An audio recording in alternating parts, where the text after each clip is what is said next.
Hey guys, it's Jesse. Before we get today's episode started, I just wanted to remind you guys that we have an important deadline coming up on March the 18th. And that's the application deadline for people to come and serve with Love Thy Neighborhood for summer 2019. If you are a young adult between the ages of 18 and 30, come and join us. There are hurting people in our city that they need a friendship with someone like you. Head over to lovethyneighborhood.org and apply. Again, that application deadline is coming up on March 18th. Please don't wait. Okay, on to the episode. The four is always wrestling with this very real distinction between what is in their head and what is in the world.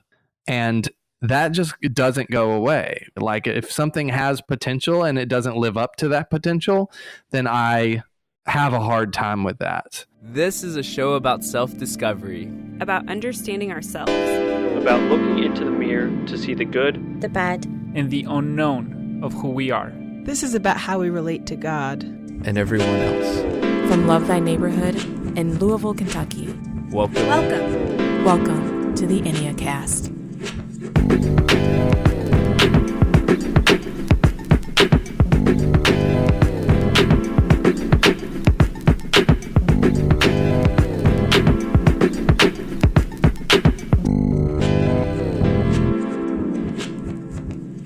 Welcome to the Enneacast. I'm Jesse Eubanks. And I'm Sam Stevenson. Every episode, we walk you through the Enneagram, and today we come to type number 4, the Originalist. These folks are pretty great. Why are you yawning? I'm just over all the 4s, am I right? You just universally broke all the romantic hearts in the world. They'll get over it. No, they will not. That's the point. They'll write a song about it then, and then we'll all benefit. True. No, that part's true. Yeah. Hey, just a reminder, if you've not yet listened to the Type 4 episode from Season 1, we want to encourage you to go back and listen to it because we're going to be talking about some things that are based off what we discussed in that episode. Yes.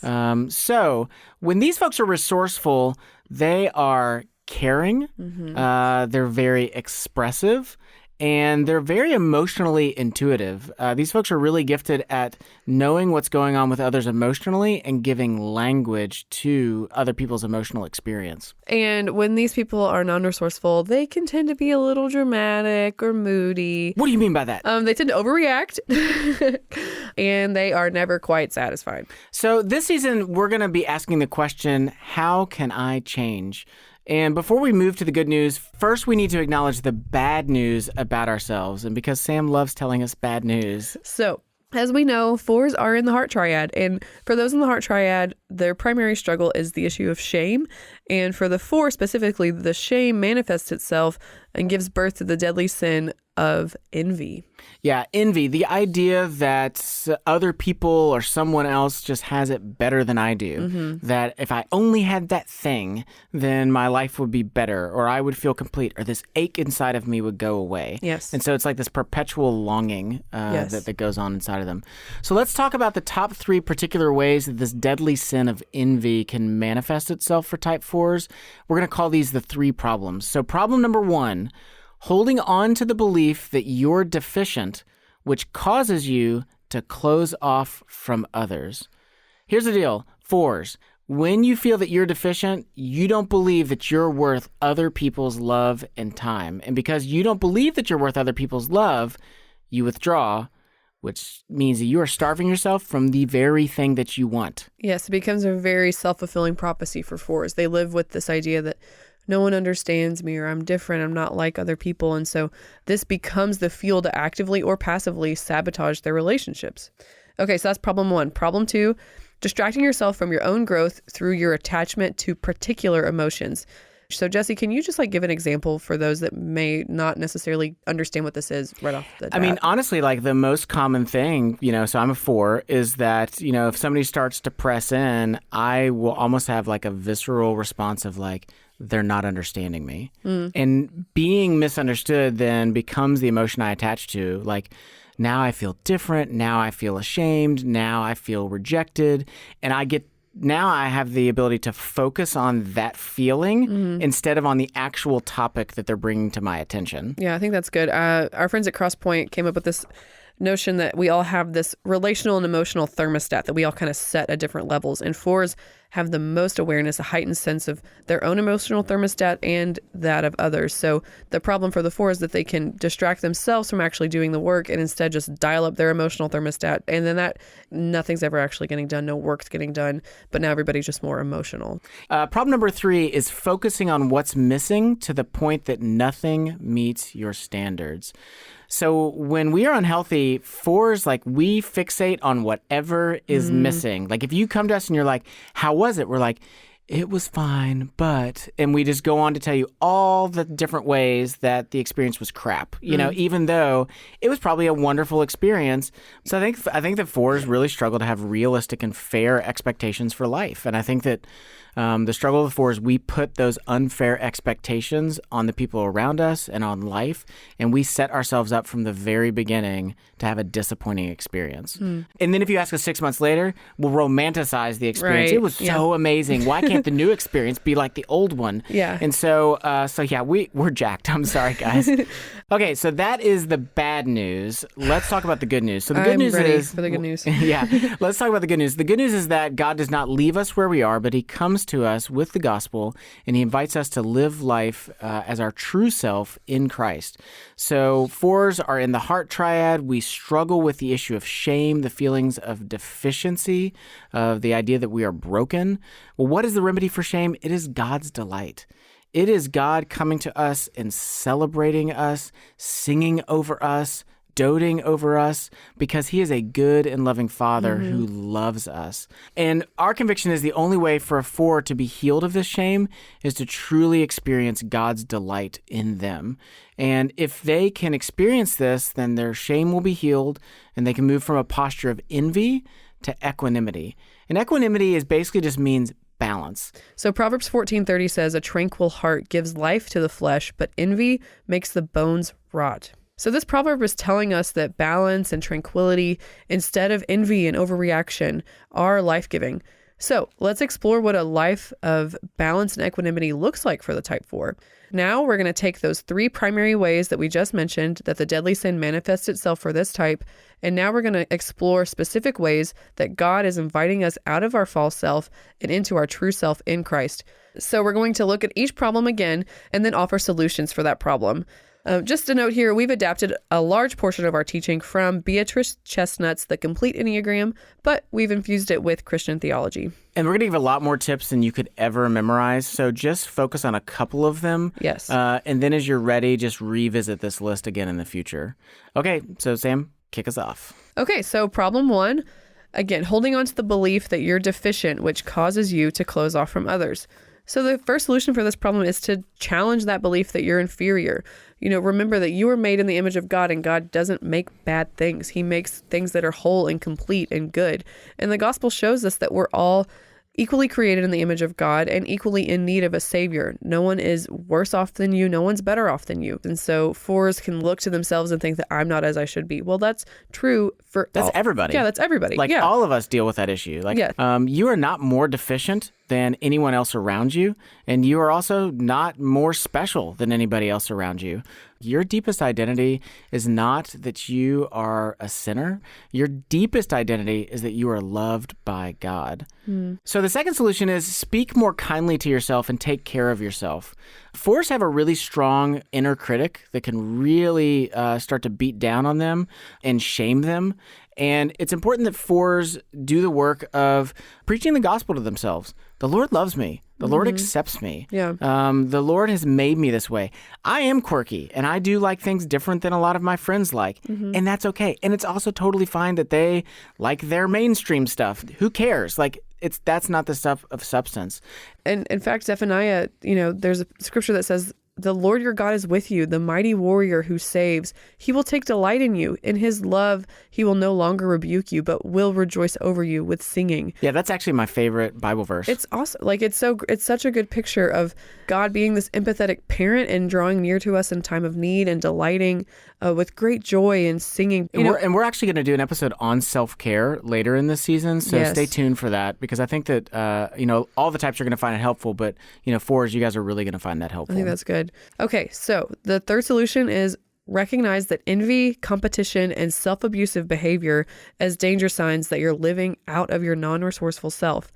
Fours, it's important for you to recognize when you feel insecure and acknowledge the shame that you may be feeling. If you ever feel yourself becoming envious or competitive or self-abusive, those are warning signs to turn the car around and to head another direction. Yeah, I can definitely notice it come up in myself. You know, if I start like talking trash, you know, about other people's creative projects, like that doesn't come from a good place. Like it's almost always out of a place of like, I need to feel like what I'm doing is unique and different and special. So for us, like ask God to help you to surrender, you know, which for the 4, it often means taking a time out and pausing and not acting until our emotions subside. So like, don't get reactive when your emotions get big. Go like, my emotions are really hot right now. This is not the moment for me to act. I need to sit on this and let like my levels come back down to like the healthy range. That's good. So those are some of the solutions for problem number 1. Let's talk about problem number 2. So problem number 2 is distracting yourself from your own growth through your attachment to particular emotions. So the first solution for this problem is acknowledge your emotions without wallowing in them. And I'm going to guess that 4s know exactly what that means. Like, and oftentimes, you know, for 4s, we love intensity. And so we will equally like roll around in a really dark emotion and we'll roll around in a really light emotion. So I think it's important for 4s to just go like, I'm going to feel this. I'm going to experience it. Sometimes I'm going to express it overtly, and then I'm gonna let it go. And if I can't let it go, I'm just stuck. I need to change my scenery. I need to do something to change my environment. So I'm not gonna sit in my room. I'm not gonna sit in the office. I'm not gonna sit at home and stew in my anger and my fantasy scenarios in my head about the people around me. I'm going to go and I'm going to like get out of this scenery and do something different. Yeah, I think that's really good. Okay, so the second solution is guard against your desire to create drama and intensity. I think this is what kind of you're getting at earlier, is that 4s love and can kind of really almost like palpably feel their emotions in a way that most other types can't. And, you know, where in your day can you just let things be mundane? Not everything has to be the like super mega awesome spectacular blah. Like and that's a real fear for a lot of 4s. When you start using language like, is it okay for some things just to be average or normal or boring or mundane? Really? Many 4s, it triggers something deep inside of us that makes us go like, this feels wrong. It's not wrong. Like, that's just life. Life cannot always be giant and big and intense and exciting. So I think it's important for 4s, like we need to pick up some non-emotional hobbies and some emotionally calming hobbies. You know, I know a lot of 4s that do like yoga, or like they do like adult coloring books, you know, like crochet, knit. Yeah, painting, landscaping. So we're doing like creative work, but it's not stuff that's like igniting our emotions, because like, guys, that stuff's already lit. Like we don't need to like fuel that a ton more. Yeah, that's good. And finally, the third solution is recognize that habitual longing blocks you from receiving the good parts of your life. 4s love to long. They love to long for, you know, the possible future and the what ifs and if only. But that perpetual longing really keeps us from celebrating and appreciating the life that we do have. And a little longing can be a good thing, but a lot of longing is a destructive force because nothing can ever live up to that longing feeling. Yeah, I think it has a lot of relational consequences, this idea of always longing, because the people around you, they can't deliver on what it is that you're longing for. That will exhaust your friends. They won't feel like they can live up to you. And eventually they're going to be like, well, she doesn't want to be here anyway, so might as well, you know, I don't know how to help this person anymore. A trick that I started doing several years ago, and it really has transformed this issue for me, is that when I catch myself beginning to long, I go, I'm longing right now. And I literally go, who and what am I thankful for right now? And I begin to list off specific scenarios. And as I move from longing into gratitude, I become more grounded in the moment and my longing stuff begins to shut down. And I'm like much more present and attentive to the life that I do have and the life that I am living. Okay, so that was problem 2. Let's move on to problem 3. So problem 3, focusing on what's missing to the point that nothing meets your standards. And so the first solution for this problem is to see where your expectations and reality can meet. So the modern Enneagram asks this question: what are the realistic desires behind your unrealistic fantasies? And will you take steps to achieve what's realistic, or will you just stay in your head? I will stay in my head. Thank you very much. All right, moving on. Yeah, I think this is a really important one. I think that it's important for fours to recognize the moments in which they have expectations that are just not grounded in reality. They cannot happen. And I think the trick here is going like, what's under all that? Like, what is it that you really want relationally? And how can we align some of those desires with reality? And so I think that just practical action is just really key for growth. That's like one of the great gifts of, the one energy for fours, because fours, we get stuck in fantasy, but ones are awesome at just like practical action. What can I actually do that's going to make an empirically good impact on the world and the life that I'm living? That's good. Okay, the second solution is apply your gift of seeing beauty to yourself and others. So fours have this incredible intuitive gift of just seeing beauty in the world. We're great about seeing it in mountains. We're great about seeing it in the written word. But I think that it's really important that we take that gift of seeing beauty and we use it to see the beauty of God at work inside of us, the beauty of God at work inside of other people. Yeah, fours, we love you. We need you because you're reminding us of the good, true, and beautiful things in the world. You're helping us connect with our emotions and being our authentic self. I think one more thing I would say on this is the healthiest fours that I know don't long after some beauty they can never have. They adore the beauty that is already present in life. The mysterious, mystical, beautiful work of God present and moving in the world, like that's a pretty incredible gift. Yeah, that's good. And finally, the third solution is daily fight to see the positive. So that's not just like a bumper sticker phrase or like a cute thing that you can share on social media, but it's actually in Scripture. So the Apostle Paul says in Philippians, brothers and sisters, whatever is true, whatever is noble, whatever is right, whatever is pure, lovely, whatever is admirable, if anything is excellent or praiseworthy, think about these things, and the God of peace will be with you. So it's a spiritual discipline to fight to see the positive. So the question is like, how do we do that on a daily basis? How do we recognize the goodness of God, the goodness of life, the goodness that is around me on a daily basis? And I think that that's a discipline. It's a discipline to practice gratitude. It's a discipline to practice celebration. It's a discipline to look at something and go, okay, yes, it is less than it could be, but what is good here? Well, when we come back, we'll be talking with podcast host and all-around creative, Richard Clark. Stay with us. Okay, so hosting this podcast isn't even like your main gig here. No, this is like a side hustle. I'm on staff and my official job title is a recruitment manager. Right. What do you love about that? I love getting to meet people from all different walks of life with all different interests and backgrounds that come and serve and relocate and move here. Oh, then you're really going to love this. Okay, so check this out. This is from Asha Juno. So she is a production coordinator in Orlando, Florida, and she served with us. And here's what she had to say.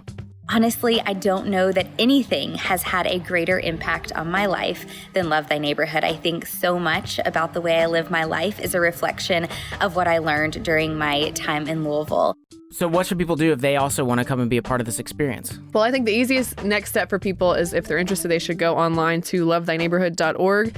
From there, they can see all the different internships that we offer, and maybe one of them will be right for them. Head over to lovethyneighborhood.org, and maybe just like Asha, you'll walk away going, nothing's had a bigger influence on your life.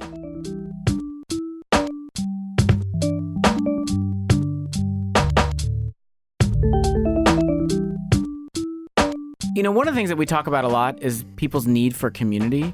But I recognize, community's tough to build. Yeah, it feels kind of like a vague charge almost. Like, hey, go out and find community. Go find friends. Okay, thank you. I should know how to do this by now, but it's hard as a young adult. A lot of our listeners are probably struggling with this idea of community. Well, that's why we have created a new giveaway, and it's called Created for Community, 9 Steps to Building Better Friendships. It's a free download that you can get by heading over to lovethyneighborhood.org/just4you. So in this handout, you'll discover how to create a group where you'll connect deeply with 2 other Christians on a regular basis. You'll also discover how to share your life in ways that make you feel known and understood. And we also want to give you a way to experience the gospel in your closest relationships.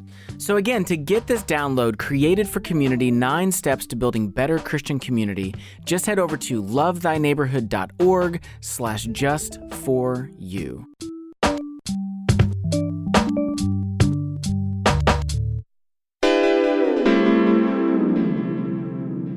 Welcome back to the Enneacast. I'm Jesse Eubanks. And I'm Sam Stevenson. Our guest today is Richard Clark. Richard is a producer for Christianity Today podcasts, as well as the branded content and partnerships manager for CT Creative Studio.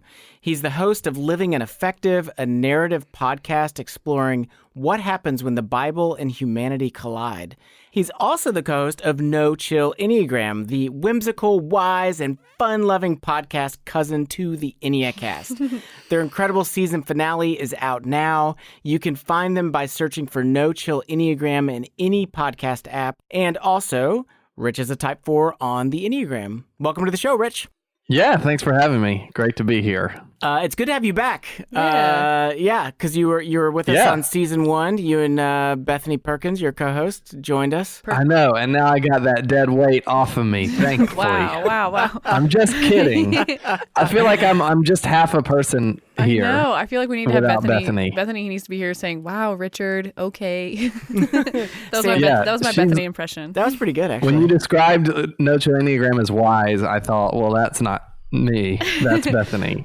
No. Well, I didn't want to say that on the air. You said that. Hey, let me ask you this. When you first came across the Enneagram, what was it like for you when you first read about and heard about your Enneagram type? Like, what resonated with you? I think the thing that resonated with me most was what's missing. Something's missing, right? This idea that the 4 sees things that are missing in like everything, including in themselves and others, in the things that they work on. That probably resonated the most to me, just because I think, I was pretty well acquainted with this feeling of never being content and always feeling like whatever opportunities I have, they weren't good enough. Whatever work I did, it wasn't good enough. And whatever I did, I wasn't good enough, even in not just in general, but in the total depravity sense, but also just in the sense of like comparing myself to other people. I always felt like there was something deeply different and probably wrong about me. Yeah. You said deeply different and probably wrong. That feels like it should be on a coffee mug for the 4. Just encapsulates everything. So because that is the deadly sin and the struggle for the 4. So why do you think that is? Like, where does that insufficient, longing and never satisfied envy stuff kind of come from? And how do you recognize that within yourself? Like, where have you seen kind of envy at play in your life? For the 4, the 4 is always wrestling with this very real distinction between what is in their head and what is in the world. And that just doesn't go away, because it couldn't possibly, right? Because I think 4s just really obsess over the lack. I think they obsess over potential. Potential is a big word for me. Like, if something has potential and it doesn't live up to that potential, then I have a hard time with that. And so, sometimes that results in envy, in the sense that someone is doing something that's very much like you're passionate about and you're excited about, but they don't do it exactly the way that you would have liked it to be done. And then you become envious that you didn't get to do that thing, right? That's something I experience quite a bit. Yeah, totally.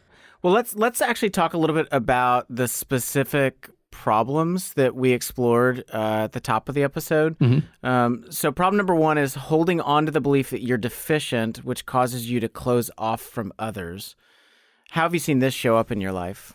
I think that, this is an interesting one, because I know a lot of 4s that tend to withdraw a lot from people. And I've been doing that more because I have kids, but I don't know if it's related to that. I also just like being around people, like at least traditionally in my life. I'm struggling with whether or not that's still the case. But I think one of the patterns I've seen in my own life, I will say, is that for me in groups of people where I'm not like fully familiar with everyone, I will become very closed off. I've also often spoken of it in terms of ratios. And so if I know like 2/3 of the people in that room, then I'm going to be pretty on. I'm going to be like a pretty impressive person, I guess. But if I know like a quarter of the people in that room, I'm going to come across as totally withdrawn, shy freak of a person, basically. Because I'll be racked with self-doubt and just basically like unable to participate in whatever is happening. And I've noticed that it happens more like basically the more self-centered I am. The more I have self-centered I am, the more I'm making assumptions about what other people are thinking about me. And that is when things kind of go off the rails in terms of relationships. Yeah. I'm similar. So if I walk into a room and I know most people, I'm actually really social. Yeah. But if I walk into a room and I don't know many, it can be fairly reclusive. I can really kind of just keep to myself. Yep. But I've also noticed that it's a different way that it shows up, but in my most primary relationships, so my wife or my kids or my closest friends or family, that I can also have moments where I withdraw because I feel inadequate for what the relationship calls for. So I will also withdraw in some of those scenarios. And after, and of course the consequences are way higher, so like if it's a stranger, who cares? If it's my wife, or my kids. Yes. And I'm pulling back because I don't feel like I've got what it takes to be, a husband or a father. Okay, well now the consequences have really intensified. Right. Let me ask you this. So like of the 3 solutions that were proposed for that first problem, were there any that like you've put to use? And if so, like what has that been like for you? I have been sort of actively trying to challenge just this idea that I am inferior. I've been trying to, this one song that really resonates with me is a pretty simple concept, but Andrew Peterson's, I think, Be Kind to Yourself is a very deep song to me because it's just such an impossible thing to do, but it's also very simple and possible if you actually try to do it. And so just knowing that I am made in the image of God and that he loves me and that he made me this way. He made me the way I am. So I think that's probably the biggest one. So we also kind of talked a little bit about, Jesse was telling the story about how like he would, instead of focusing on a problem, would just kind of attach to a certain emotion. Does that sound true for you as well? How have you seen some of that for you? Yes, I in the moment those things feel so important. It feels like hashing something out, or it feels like getting things out of your brain because you need to, and then you leave and you're like, why did I waste everyone's time with that? And a lot of times I'll even just completely change my mind about the situation. Literally yesterday, guys, I was with my boss and I said, I probably shouldn't even talk about this now because I'm just stressed out. And then I proceeded to do that. I proceeded to talk about it and did exactly this thing. Like I just kind of just sort of ranted about how busy I was and how stressed I was, which was like an overreaction to a very like specific situation. And that is just, that's an embarrassing thing to do, and something I'm trying to like red flag as quickly as I can. Yeah. Well, you talked about this a little bit earlier, so problem number 3 was focusing on what's missing to the point that nothing meets your standards. Yeah. But one of the solutions that we talked about was trying to align our expectations with reality. So for you, like, what does it look like for you to let your expectations and reality meet? Doing away with assumptions is really important. Not just assumptions. Yeah. I think sometimes speculation will turn into assumption, and I don't often know it. So rumination is like a really dangerous thing for me. Sure, yeah. In all sorts of ways. Like I will often ruminate on what I think someone is thinking. We just talked about that a little bit. And then very quickly it becomes so real in my head that I think it's like I've tricked myself into believing it's true. And then sometimes I'll ruminate about how great something's going to be. And inevitably it isn't, for me, the more I lean into objectivity, the better. And I mean that in all sorts of ways. Making lists is really helpful for me in terms of like knowing what's possible to get done, but also just talking something through with someone with the point of getting to the bottom of what is objectively true, as opposed to what I just talked about, which is like, I just need to get this out, just getting something out doesn't really accomplish anything. People like invented physics about how that works. I don't know. I don't really buy it. But I think the reality is like, it's really helpful to talk through something with someone and figure out like what is true and what isn't, and to sort of check my assumptions against someone else's assumptions. And that can be a really useful way of bringing expectations and reality together. Yeah, that's good. I think, like you're saying, like the getting it out, you may feel better. Yeah. But that feeling will eventually fade, and then you'll get kind of stuck in that script again of like, and you just kind of get like more kind of worked up, and you don't actually feel better because you've not gotten to like the engaging the head space of like what's true. Yep. Because my feelings I can't trust my feelings all the time, but I can put my stakes in truth, because the truth is what grounds and being objective. Yeah, my wife is also very good at this. One of the things, so literally I'm just going to read you this because this was a Facebook Messenger conversation we had yesterday where something happened and I was like sad about it or frustrated. And she said, so describe what happened in a narrative. And then I did. And she said, okay, what would you say if you were giving advice as an outsider? Yep. Whoa, that's good. Yeah. And I'm just sitting, of course I'm annoyed because it's very transparent to me what's happening, but at least it forces me to ask the question, which I find really useful. And of course the important thing here is that the first thing Jennifer said was, I'm so sorry, that sounds terrible. Yeah. But then she said the other things. Yeah, I think that's good. I think a lot of times if, people aren't careful, like they can make the 4 feel worse by not like giving full weight to what it is that you guys are upset about at that time. So instead of trying to brush past and saying like, okay, like let's just try to fix it, or like let's just think about what's true. It's like, oh wait, let's like, you seem to be upset. Like you're right, that is something to kind of be upset about. Like, I'm sorry that happened in that way. Yeah. It does actually make sense to dwell a little bit on how bad it is, because it is bad. Like it just objectively is often that bad. But then there's the question of like, what can be done, or did it have to happen, or what do we do next? And by the way, what's next? What do we do next is probably the most important question a 4 can ever ask. A lot of times if I'm wallowing, which happens a lot, I'll wallow in like being frustrated, or even just honestly, I've struggled with anxiety and depression in particular. You just don't want to do anything, but figuring out like what is the next right thing, to quote the title of a podcast that's pretty good that people should check out. That is probably the most useful thing. It's really simple and obvious and sounds a little like a stupid mantra, but for like getting up and doing chores is just a huge deal. Yeah, like I can be overwhelmed by all of this, but the next right thing to do is like go take the trash out, like go to work, like go to the grocery. Like it just kind of says like, I can do that. Like I may not be able to fix all of this overnight. I may not be able to bring the right resolution here, but I can do these small things. I think that's really important. Okay, so the last question that we kind of want to end on gets back to the issue of shame. In the heart triad, especially this feeling of deficiency and never quite enough.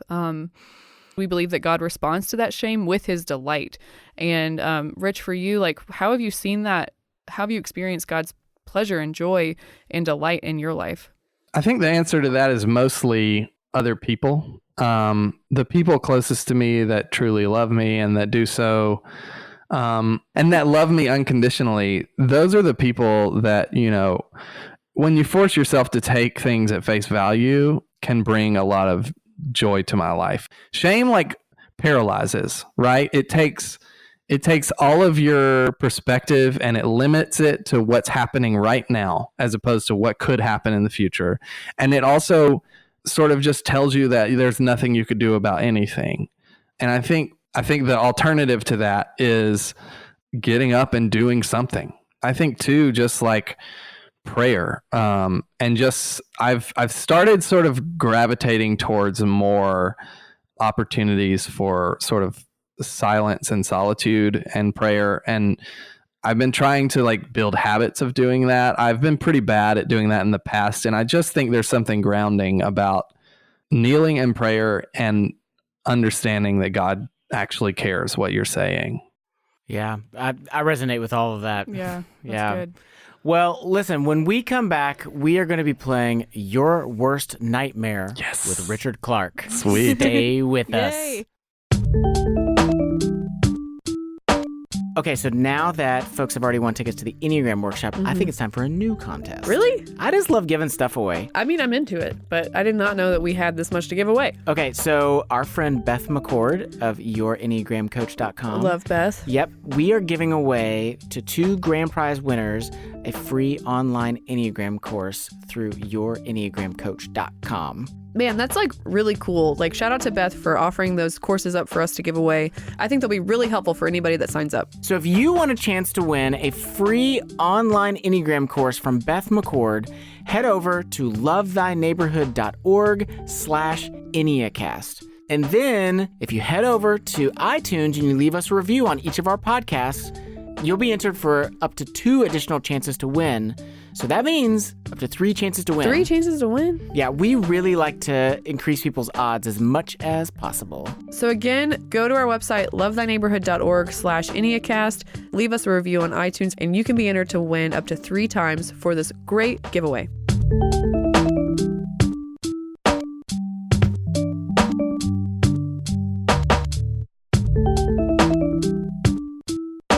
In today's episode of the Enneacast, we're exploring type number 4, the Originalist. One of the other nicknames for the Originalist is the Romantic.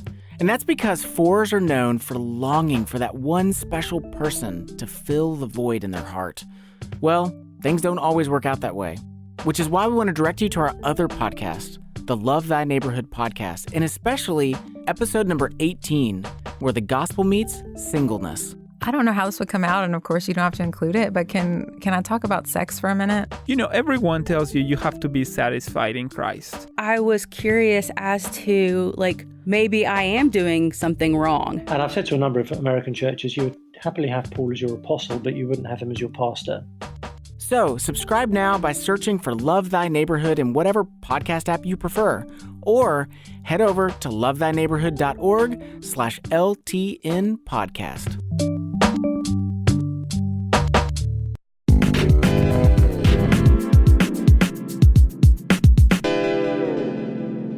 Hey, welcome back to the Enneacast. I'm Jesse Eubanks. And I'm Sam Stevenson. And now it's time for Your Worst Nightmare.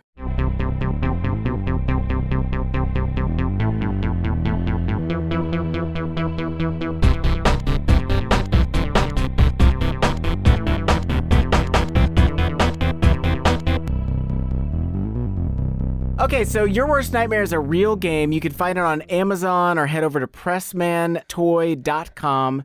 So, Rich, here's how the game works. Each round, there are 4 cards. Sam is going to read these cards off to us, and then you are going to put them in the order in which you are afraid of them. 1 being the most afraid, all the way down to 4, which would be the one that you are least afraid of. So you're going to write your answers down. At the same time, I'm also going to rank the order in which I believe that you are afraid of those things. Everyone that I get right, meaning that I ranked it correctly, then I get a point. If I get all 4 correct, then I get 5 points. If I get none correct, then clearly I have more to learn about 4s. I've not paid attention enough. Okay, so Rich, if I get 9 points or more, I win. Okay. If I get less than 9 points, I've lost. Then the you game. win, Rich. And if you get exactly 9, so the more like unpredictable and special I am, then the more likely you are to win. The more likely. So perfect. Don't sabotage the but game. But I do want to point out, and I want to make sure you remember that the Lord sees all, and if you lie in order to win, just to make sure you remember God's that, gonna get you. Yeah, I know all that, Jesse. And if you guys get exactly 9 points, then I win. Is that what happens? No, that is not. Okay. You're out. So round 1. Oh, you guys ready? Write them down. Number 1, bad poetry. 2, abandonment. 3, small towns. 4, identity theft, which is not a joke. It affects thousands of people every year. All right. You have them? I have them. Okay. I'm getting close. I almost got it. Hold on. Okay, I think that I have Sir Richard Clarke's numbers. Okay, here, Rich, so. what did you rank these in? Number 1. So I should say the number 1 then? Yeah, what are you most afraid of? My number 1 is abandonment by a long shot. Boom, yeah, it is. You are terrified of it. Yeah, it's a big deal. Okay, number 2? Identity theft. No, I got that. Okay. Why? It just sounds like a situation I'm going to have to spend a lot of time getting out of. Yeah. All right, number 3? Bad poetry, which is not that scary to me. It's more hilarious than scary to me. So number 4 was? Small towns. Small towns, I like. It sounds fine to me. Where are you from originally? Eufaula, Alabama, which is a small town. Okay, so that, yeah. See, I'm not from a small town. I get a little anxious when I'm in a small town. All right, that is the end of round 1, correct? Okay, I got a whopping 1 point. You got a 1 point. I got a lot of work to do. Okay, so number 1, crazy exes. Number 2, puppets. Number 3, intimacy. And number 4, the word moist.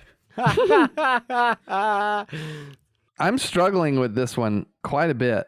So, okay, before I give you my answers, I'm just going to say that really the only one I'm really scared of is definitely crazy exes. The others are fine. Okay, I definitely did not change my answers. Sorry.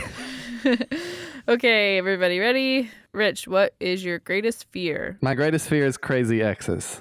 Hey! What a surprise. Number 2? So from here on, I'm just like randomly slotting them. The word moist doesn't really bother me that much, but that's number 2 for me. You answered wrong. Okay. All right, number 3? Number 3 is intimacy, which I like more than dislike. But there are moments when I guess it's a little scary. I don't know. Yeah, and so number 4 is puppets. Puppets are cool. What about intimate moist puppets? No. That would be scary. Yeah, I couldn't even get it out. Moist puppet intimacy. Okay. All right, I got 1 more point. Yay. Things are looking great for Rich. Yeah, Honestly, can you even win at this point? Who knows? Okay, round 3. Number 1, airplane food. Number 2, being dumped. Number 3, roller coasters. Number 4, death. Oh man, I'm torn. All right. Okay, let's see. Let's see if you're right. Rich, what is your number 1 greatest fear? My number 1 is being dumped. Yeah, that's what I would have put by a long shot. I had that thought that you would be more scared of that than death, but I put death. But I should have known better because you're a 4. 4s are like comfortable with death. It's also just a form of abandonment. Like, how is that not the same thing? Number 2 is death because it's death. Yep. Yeah. And then 3 is roller coasters. Yes. I actually like roller coasters. They're fine. And then airplane food. I actually like feel fancy when I'm eating airplane food because normally they just give you peanuts. So if they're giving you like an actual meal, it means you're going somewhere important. Well, yeah, even being in an airplane implies like, I am fancy today. Well, I don't know if it does. Well, fancy Rich Clarke, I only got 4 points. Which is fitting for the 4s. So yeah, I'm happy with that. Enjoy your victory lap. I will. Okay, so we're going to end each episode this season by asking our guests questions from our listeners.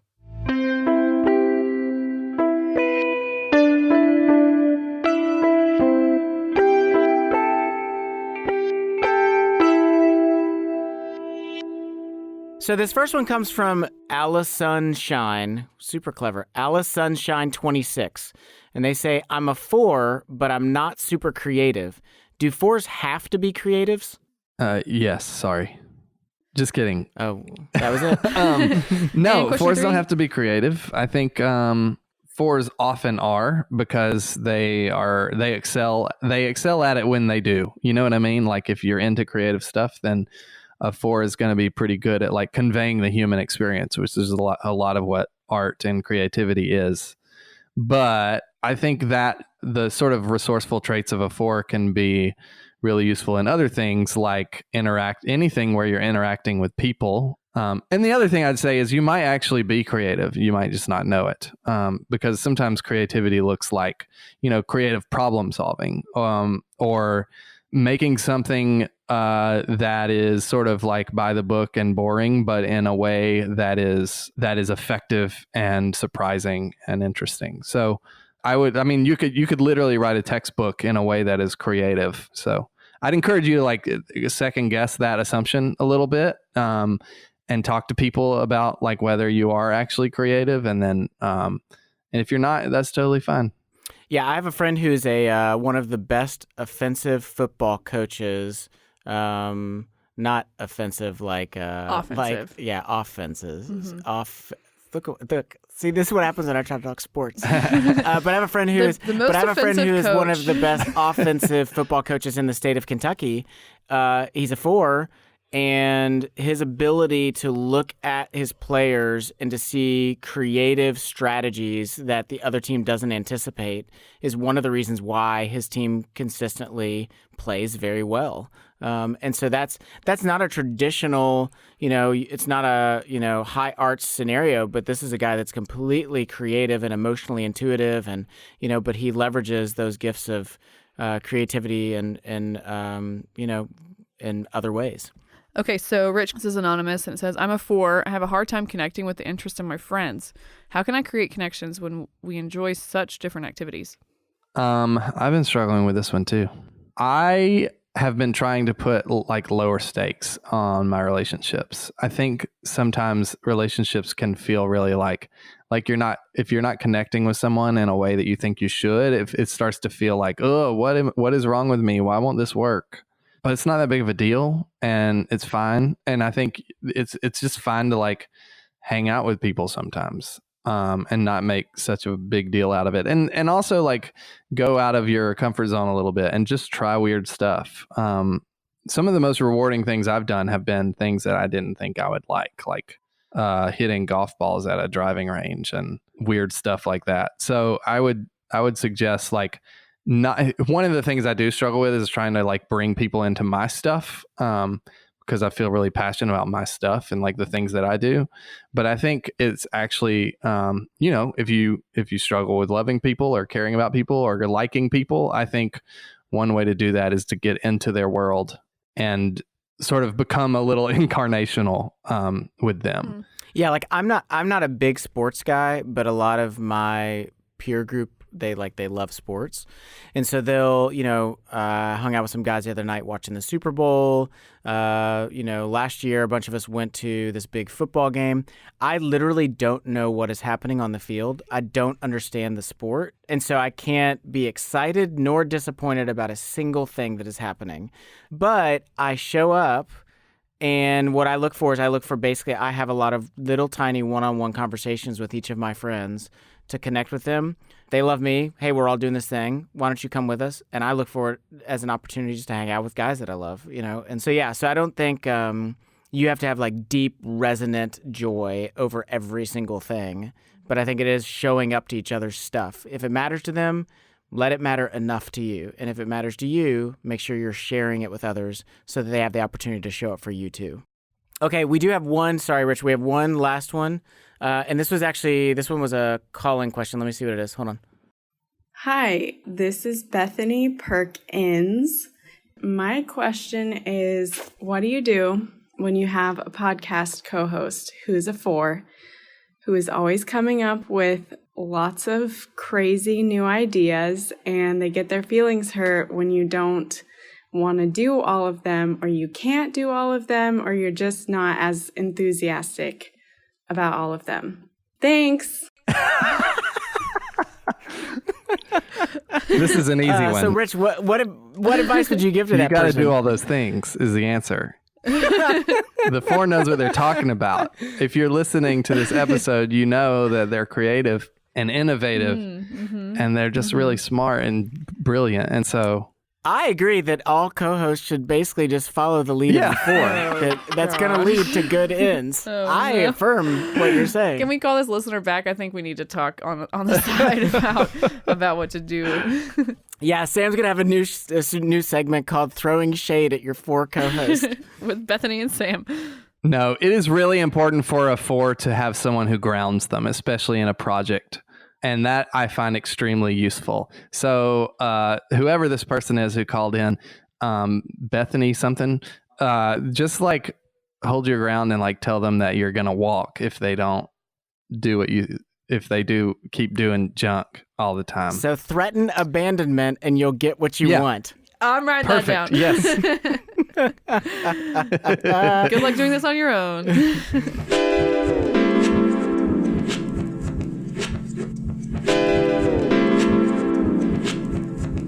Thank you to our guest today, Richard Clark. Rich, thanks for being with us, buddy. It's been really, really good. Yeah, thanks. It was fun. Yeah. Well, make sure to check out Rich's podcast, Living and Effective, as well as No Chill Enneagram with his co-host, Bethany Perkins. You can subscribe to them both now in whatever podcast app you're using to listen to the Enneacast. Sam and I both made a brief appearance on No Chill Enneagram's season finale. Make sure to check it out.